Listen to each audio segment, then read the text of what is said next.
this new Republican strategy to try to drown the outrage over their flurry of Jim Crow voting laws with pure confusion? Here's our old friend Tuckums going after vaccine passports with the GOP's favorite new analogy. That unless you can prove you have taken the injection that the Democratic Party demands you take, you are no longer permitted in bars, comedy clubs, even some dance competitions in the state of New York. You're too dirty to appear in public. You're not welcome near normal people. Medical Jim Crow has come to America. If we still had water fountains, the unvaccinated would have separate ones. Nurse, can you please get in here? We appear to have another severe case of VSE, victim status envy. Stat. These people have decided that being the victim of historic discrimination and cruelty is somehow something to be desired, and they want a piece of the action. In the current outbreak of VSE, Republicans apparently want so badly to blur the lines on what we can all see them doing. They are now trying to claim that no, their anti-voting laws are not Jim Crow-style voter suppression. The real Jim Crow is anything that disproportionately affects them. See? Fix the historical analogy problem. Because if everything is Jim Crow, then nothing is Jim Crow. See how the magic works? Another symptom of this VSE epidemic is people screaming that Jim Crow was created by Democrats. Like that's some kind of aha, drop the mic argument. Saying Democrats created Jim Crow the first time it was used is not an argument that you are not using Jim Crow now.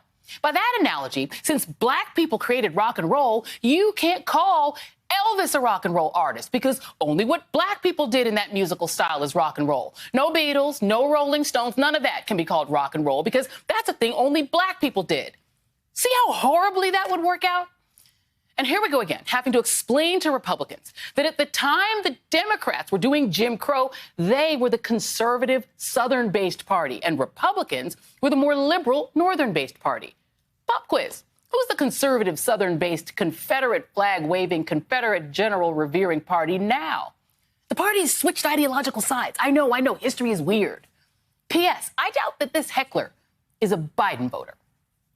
I came out here to give y'all a statement and say that this was a powerful moment. I was going to connect it to Tulsa. I was going to connect it to the Memphis Massacre. You know who else has been called a communist? They called Martin Luther King a communist. They called Angela Davis. He's going to stand behind me. It says Dixieland. And I just told y'all that my ancestors picked pop. I'm not making this up. I have slave records.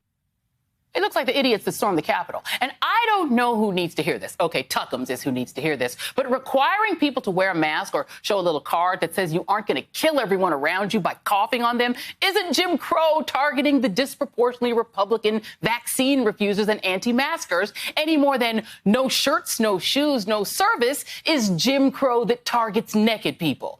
I mean, shouldn't people who choose to be publicly naked receive service in your store? No, they shouldn't.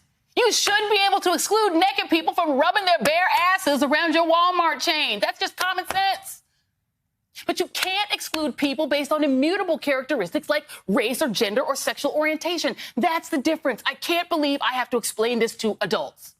Jim Crow laws, which just like the current anti-voting laws, were passed mainly in the South, attempted to systematically exclude black people from social and civic life and carve out things like dining out and swimming at the beach or in a public pool or voting for whites only. Jim Crow laws back in the bad old days that Republicans show most Republicans think were the good old days didn't say that black people couldn't vote. The Constitution doesn't allow that. They just said that in order to vote, black people had to meet these very hard to meet criteria, like guessing the number of bubbles in a bar of soap, or passing a literacy test by reading a complicated passage or reciting part of the Constitution from memory. I mean, we will totally let you vote if you can do that. And can't anyone who ought to be voting do those things? I mean, we're not going to ask the white people to try, but come on, it's about preventing voter fraud. That's literally what they said back then, too. It was also done by closing the polling place at a time when sharecroppers couldn't possibly make it on time because of the long hours that they had to work.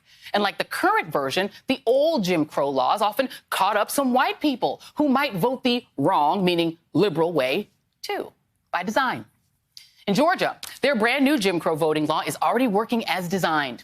Black voters who disproportionately lack state ID are already being disproportionately excluded. Jim Crow also involved periodically using brute force and violence to enforce the rules of racial hierarchy, including lynchings, like what happened to Ahmaud Arbery, or using violent mobs to overturn elections that black people won or participated in. Sound familiar, MAGA insurrection fans? Why do Republicans want so desperately to both suppress the history of American right-wing racism and malfeasance and also to be the victims of historic and racial malfeasance? This victim status envy is getting really weird. Grow up and own it. You're getting called Jim Crow Republicans because you are Jim Crow Republicans. And you're also the absolute worst. And up next, more on the new phony victimization on the right. Don't go anywhere.